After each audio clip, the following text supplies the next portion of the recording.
아멘. 요한복음 14장 함께하고 있습니다. 오늘은 25절에서 31절까지 교독을 하시는데요. 제가 먼저 25절을 보겠습니다. 내가 아직 너희와 함께 있어서 이 말을 너희에게 하였거니와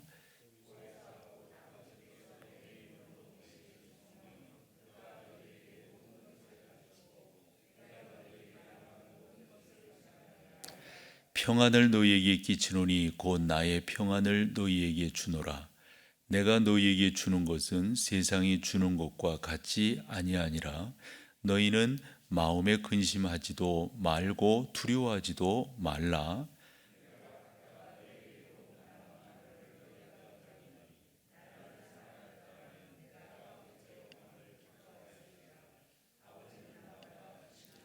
이제 일어나기 전에 이제 일이 일어나기 전에 너희에게 말한 것은 일이 일어날 때 너희로 믿게 하려 함이라.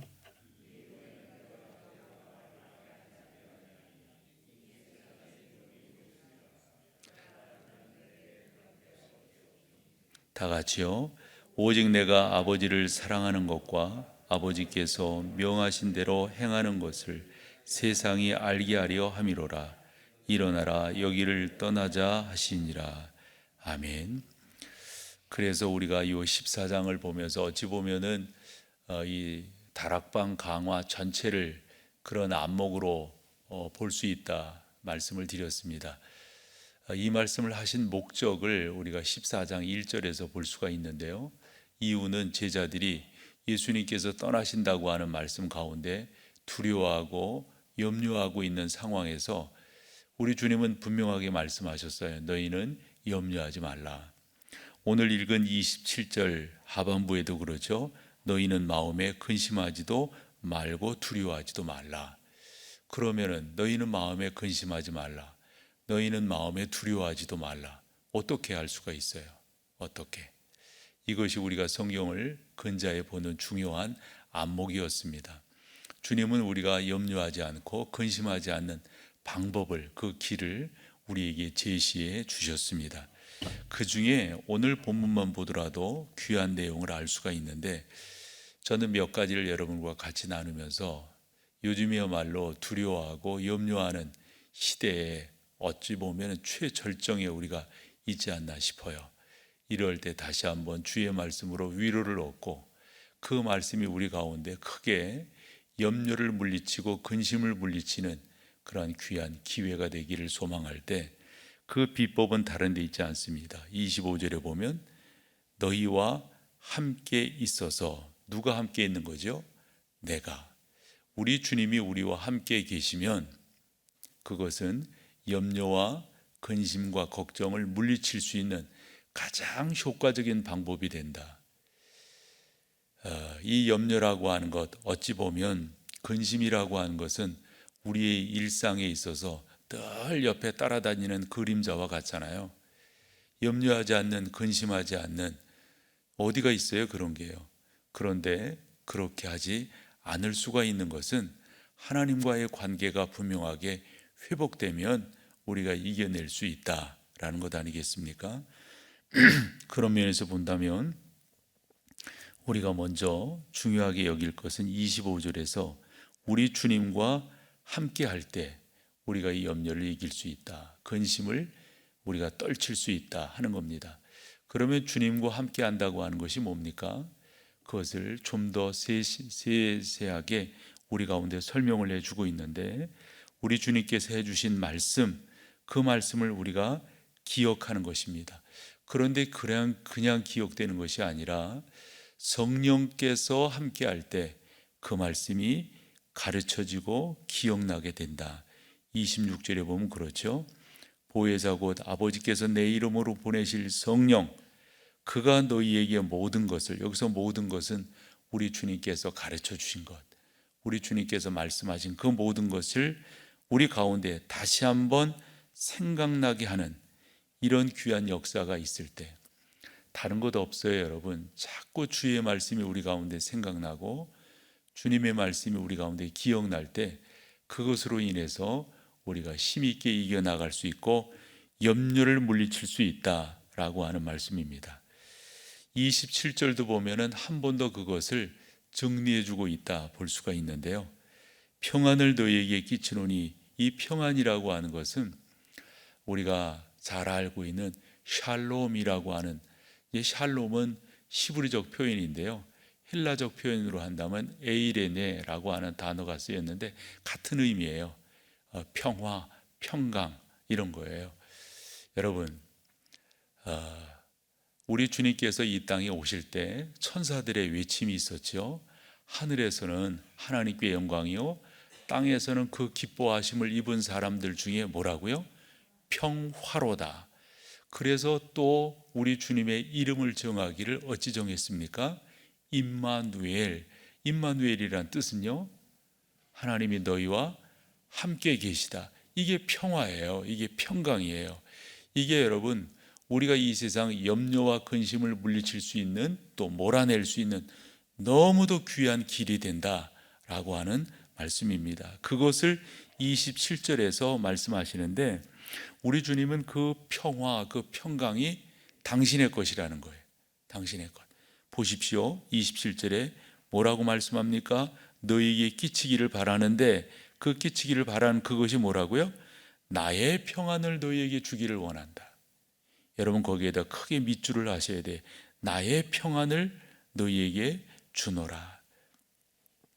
요 나의 평안이라고 하는 요 말을 좀 더 의역을 해본다면 내 안에서의 평안이에요. 내 안에서의 평안. 예수 그리스도 안에 진정한 평안이 있지, 예수 그리스도 안에 모든 염려와 근심을 몰아낼 수 있는 길이 있지 다른 게 없어요. 그것이 바로 요한복음이 우리 가운데 설명하고 있는 거예요. 앞쪽에서 우리가 여러 가지를 봤죠. 그 중에 대표적인 게 3장에 등장하고 있는 니고데모입니다. 그 지체 높은 양반이 예수님을 왜 찾아왔단 말입니까? 그 안에 계속해서 뭉게구름처럼 일어나는 염려와 근심이 있었어요. 이게 뭐지? 산다는 게 뭐지? 왜 나는 이렇게 뭔가 궁핍함을 느끼는 거지? 그래서 예수님을 찾아왔던 것 아니에요. 그 찾아왔던 니고데모가 누구를 만남으로 그 인생의 원초적 질문을 해결받았습니까? 예수입니다. 4장에 누가 등장합니까? 수가성 여인이에요. 그가 물을 길러 왔다고 하는 것은 단순한 물이 아니라 그의 목마름을 우리 가운데 성경이 설명해 주고 있는 거예요. 그 목마름 중에 하나가 그가 5번 결혼했다고 했을 때 그가 뭐 결혼에 실패하고 또 결혼해, 이런 차원으로 우리가 해석할 수 없는 거죠. 그것은 곧 나름대로 결혼이라고 하는 것은 사람이 이 세상을 살아감에 있어서 가장 행복의 가치로 생각하는 거란 말이에요. 그래서 저 사람과 같이 살면 행복할 줄 알았어요. 저 사람과 그러면서 5번을 반복했다는 거거든요. 그때 우리 주님은 뭐라 말씀하세요? 지금 내 남편도 내 남편이 아니다. 이 말은 뭐예요? 그 가정 깨트리는 말씀입니까? 그게 아니죠. 진정한 행복은 그 안에서 나오는 것이 아니다. 그때 이 여인이 깜짝 놀랐어요. 나를 꿰뚫어 보는 이분은 누구인가? 그때 우리 주님 말씀하셨어요. 물을 달라. 당신이 유대인인데 어찌하여 나에게 물을 달라 하십니까? 물을 달라 하는 내가 누구인지를 내가 알았더라면. 그러면서 우리 주님이 당신을 좀 더 설명했다고 믿어요. 그때 이 수가성 여인이 깜짝 놀라게 되죠. 그러면서 사람들의 눈길을 피해서 물 길러 왔던 이 여인이 자기 물동이를 그곳에 그냥 두고 어디를 향해 달려 들어갑니까? 동네를 향해서. 사람 피해서 온 거잖아요. 모든 사람들이 오수를 즐길 그 시간대 온 거잖아요. 그러면서 외쳤어요. 뭐라고요? 와 보라, 우리가 찾는 그가 저기 계시다. 우리가 이 세상을 살아가면서 이런 부족도 느끼고 이런 갈급함도 있어서 이리저리 찾았는데 나는 진짜 찾았다. 와 봐라. 우리가 하나 또 중요한 게 본 것이 있어요. 요한복음 7장에서 초막절 행사 마지막 날이었어요. 당시 사람들이 실로암에서 물을 떠다가 성전에다가 뿌리면서 부으면서 우리에게 모든 것을 공급해 주시는 그 하나님, 예전에 하나님을 기억하면서 그들이 나름대로 그 초막절 행사를 하고 있었단 말이에요. 그 모습을 보신 우리 주님 답답하셨어요. 왜지요? 그 실체가 여기 와 있는데, 그 실체가 여기 와 있는데, 그래서 우리 주님께서 크게 외치셨어요. 목마른 자들아. 그래서 여러분 한번 곧 펴서 우리 읽어보죠. 7장으로 한번 가보세요. 37절 38절입니다 다 같이 읽습니다. 시작. 명절 끝날 곧 큰 날에 예수께서 서서 외쳐 이르시되 뭐라고요? 누구든지 목마르거든 내게로 와서 마시라. 나를 믿는 자는 성경의 이름과 같이 그 배에서 생수의 강이 흘러나오리라 하시니, 이제 더 이상 물 떠다 부으면서 예전에 하나님이 우리를 이렇게 도우셨는데 지금도 하나님 도와주세요, 이렇게 아직도 의미를 깨닫지 못하고 이 행위로만 있을 것이 없다. 내가 바로 진정한 영생하도록 목마르지 않게 주는 물이다 라고 말씀하셨습니다. 다시금 본문으로 오실까요? 우리가 염려하지 않고 근심하지 않을 수 있는 비결이 어디에 있습니까? 예수님 만나는 거예요. 예수님을 어떻게 만날 수가 있어요? 성령 하나님을 통해서요. 성령 하나님 우리 가운데 우리 주님께서 말씀하신 그 말씀들을 기억나게 하신다고요. 우리 주님께서는 그 말씀이 우리 가운데 다시금 귀하게 다시금 되새겨질 수 있도록 인도해 주셨단 말이죠. 27절 그런 의미에서 한 번 더 봐보세요. 같이 읽어보죠. 시작. 평안을 너희에게 끼치노니 곧 나의 평안을 너희에게 주노라. 내가 너희에게 주는 것은 세상이 주는 것과 같지 아니하니라. 너희는 마음에 근심하지도 말고 두려워하지도 말. 그래서 여러분, 우리가 세상이 주는 것과 다르다라고 하는 요것에 또한 방점을 찍어야 되겠죠. 우리 주님이 우리 가운데 진정한 평안을 주시는 분이시다라고 하는 말씀입니다. 그러면서 우리 주님 28절 그리고 29절에 또 하나의 말씀을 하실 때, 이건 간단하게 성령 하나님을 우리 가운데 설명하는 거예요. 성령 하나님이 우리와 함께 하시면 지금도 우리 가운데 역사하시죠. 여러분들은 평안하고 여러분들은 안식하고 여러분 가운데 몰려오고 있는 근심과 염려와 걱정은 멀리 멀리 달아나게 될 줄로 믿습니다. 그런 은혜가 오늘 이 성경을 통해서 우리 가운데 채워져야 되는 겁니다. 28절 중간에 보면 내가 아버지께로 감을 기뻐하였으리라. 이건 여러분, 성령의 강력한 역사는 예수 그리스도의 십자가 사건 후 부활과 더불어서 놀랍게 나타난다라고 하는 것을 우리 가운데 교훈하고 있습니다. 한 번 더 우리 이 요한복음 14장을 정리해 봐요. 너희는 마음에 근심하지 말라. 어떻게 해요? 어떻게 근심하지 않을 수가 있습니까? 그래서 우리가 앞쪽에서 몇 가지로 정리를 해보았어요. 그 첫 번째는 천국을 믿을 때였어요. 빌립과 도마를 통해서 깨닫는 것은 내 생각, 내 판단대로 예수 믿지 말고 성경이 말씀하는 대로 우리가 믿을 때 온전함을 이룰 수 있다. 또 평강을 이룰 수 있다. 또 하나는 그의 계명을 지킬 때, 그 계명은 다른 것이 아니라 서로 사랑하는 거였습니다. 그런데 이 계명이 그냥 우리가 지킬 수가 없어요. 이것 또한 성령 하나님께서 함께 하실 때 이런 역사들이 일어난다고 하는 사실. 그러면서 이렇게 결론을 내려볼 수가 있는 거죠. 27절. 그 평안의 주체는 바로 우리 주님이신 것. 그분이 나에게 진정한 평안을 주실 수 있는 것, 모든 염려와 근심과 걱정을 몰아낼 수 있는 것. 우리가 마태복음 11장 28절을 참 의미 있게 암송을 합니다. 수고하고 무거운 짐진자들아 어떻게 하라고요? 다 내게로 오라. 내가 너희를 어떻게 해요? 쉬게 하리라. 쉬게 하리라. 우리 주님이세요. 그분이 오늘도 여러분들을 평강의 길로, 특별히 이 말씀이 더더욱 요즘에 와 닿는 것은 자금의 우리나라의 현실이 참 이런 지경까지 가네. 이게 어떻게 앞으로도 어떻게 될까? 뭐 보도되고 또 전망하는 그런 내용들을 보면은 너무너무 비관적이잖아요. 하나님, 은혜를 베풀어 주세요. 하나님이 민족 가운데 은혜를 베풀어 주세요. 또 우연치 않게 뭐 2단이요 3단이요 라고 우리가 신천지를 말하긴 말하지만 여타 사람들은 다 교회라고 하는 하나의 군진명사로 쓰고 있어요. 그냥 다 교회예요.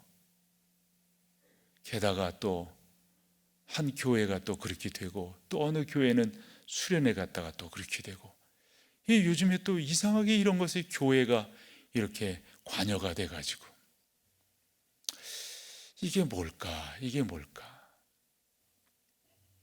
그러면서 좀 더 크게 보여지는 것은 이 일이 있고 난 다음에 교회는 또 어떻게 될까? 아마도 가장 큰 데미지는 교회이지 않을까 하는 생각을 가져봐요. 이러할 때 목사로서 또 여러분들이 성도로서 적지 않은 염려가 생길 거라고요. 저 또한 그러니까요. 사실적인 이야기를 하자 보면 이제 교회들이 다 헌금이 있어야 교회가 운영이 되잖아요. 뭐 그 줄어드는 이야기들을 이렇게 들어보면은 이 염려 아닌 염려가 우리 가운데 올 수밖에 없다고요. 이럴 때 어떻게 이 염려와 근심을 몰아낼 수 있을까요? 이 말씀이 너무 우리 가운데 요즘에 적절한 거예요. 내일 보게 될 이 말씀도 너무 적절한 거예요. 그리고 우리가 16장에서 보게 될 이 성령의 사역, 이것이 너무 요즘에 우리 가운데 적절한 거예요. 성령 하나님, 우리를 이렇게 다스려 주세요. 그리고 17장에서 우리 주님의 그 대제사장으로서의 강력한 기도가 요즘 우리 가운데 너무 적절한 거예요. 그러면서 이제 우리가 교회적 절기로 본다면 사순절을 들어가고 있습니다. 사순절은 옛 성도들이, 옛 믿음의 선진들이 기도하는 절기로 정해 놓았어요. 적절할 때 우리가 또 이렇게 기도하며 주 앞에 나가게 되었습니다. 참 묘하죠, 여러분? 참 묘해요. 뭐가 묘하냐면, 저 월요일 날도 목회자들이 이렇게 모였고, 어제도 뭐 여러 목사들이 이렇게 전화도 해보는데, 아니 어떻게 동일하게 교회가 그렇게 되어지죠? 한 3분의 2 정도 안 나왔다. 무슨 합의했어요? 그렇게 안 나오기로? 너무 신기하지 않아요, 여러분? 어느 교회든지 다 그래요. 어느 교회든지. 아니 뭐 이렇게 합의한 것도 아닌데. 참 이럴 때 우리가 더 기도하고, 모르겠어요, 여러분.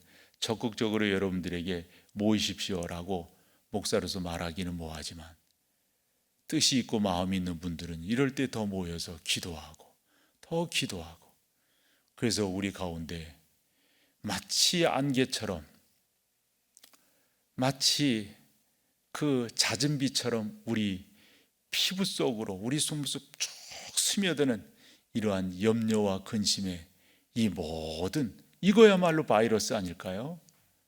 우리가 기도하면서 영적으로 물리칠 것들은 물리치고, 또 우리가 이 실제적 예방할 것들은 잘 예방하면서 영적으로 흔들리지 아니하고 주님의 교회가 흔들리지 아니하고 담대하게 세워져 나갈 수 있는 그러한 영적 분별력. 요즘에 많이 기도하며 구하는 게, 하나님 이럴 때 어찌하면 좋아요, 어찌하면 좋아요, 지혜를 주세요, 지혜를 주세요. 이게 뭐 총칼이 우리 앞에 딱 들이대면서 예수 믿지 말라 이러면은 뭔가 딱 답이 나오는데, 이럴 때 어떻게 답이 나오나? 지혜롭게 우리 하시자고요. 그래서 하나님 앞에, 또 이 방송이 실시간으로 가정으로 이렇게 전달되고 있는데, 혹여 영상으로 예배하시는 분들도 그렇게 하나님 앞에 기도하면서 주의 은혜를 구하는 그런 귀한 역사가 있기를 간절히 소망합니다. 오늘도 우리 주님, 평강의 주인이신 주님, 염려와 근심과 걱정을 몰아내실 수 있는 주님, 또 몰아내시는 주님, 그분과의 관계 속에서 승리할 수 있는 하나님의 귀한 백성들이 이 자리에 모였습니다. 주님, 저희를 도와 주옵소서. 우리 다 같이 통성으로 기도하며 나가겠습니다. 전능하신